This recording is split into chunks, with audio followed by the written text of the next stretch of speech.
Andrei Tarkovsky's 1979 movie Stalker describes the journey of three men through the mysterious and heavily guarded area, the Zone, left behind by alien visitors sometime in the past. At the heart of the Zone, there is a place of power, the Room. Those who find it and enter it have their deepest desire fulfilled. The stalker is a guide who has been in the Zone before. He is accompanied by two clients in search of the room. The writer, an artist who has lost his inspiration, and the professor, a scientist who, it transpires, wants to destroy the room. After much hardship, the trio reach the entrance of their destination. The writer is invited to enter first, but he hesitates. What if his desires are trivial or disastrous? How can he even know what he really wants? He may desire the wrong end. The professor joins in, questioning even those with good motives.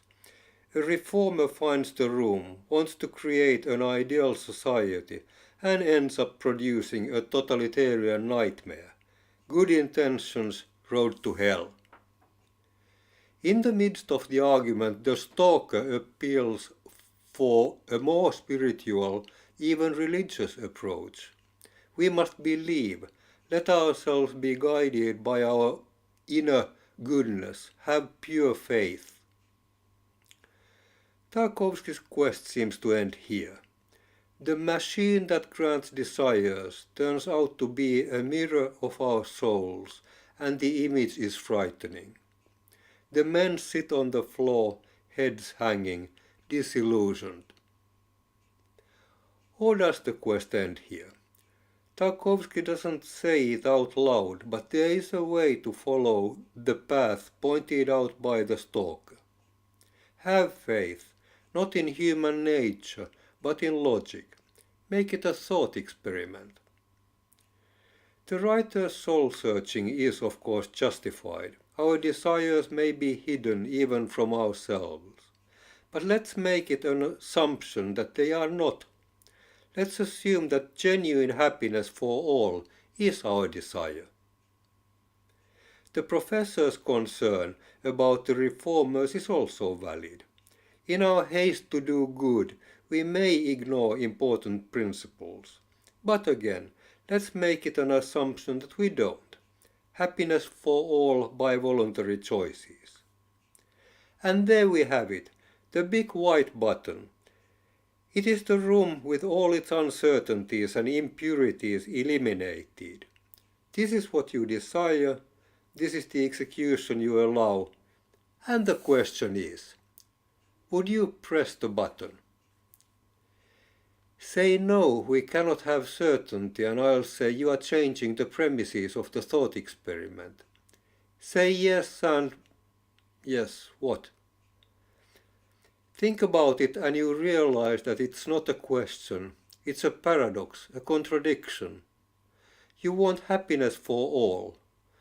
You want it by people's voluntary choices. But what if they want something else? As any existentialist philosopher tells you, the freedom of others cannot be captured like that. If you are God, you can make them free or happy, but not both. Even God cannot create a stone that God cannot lift. So maybe the white button is not the solution. In the movie, the adventurers return home, the stalker to his wife and child. The wife calls for perseverance. The child breaks glasses by her mind power. Perhaps the stalker should go back to complete the mission. In the Zone, he was sporadically followed by the black dog, an enigmatic figure with an unspecified role. Is she the stalker's spiritual guide?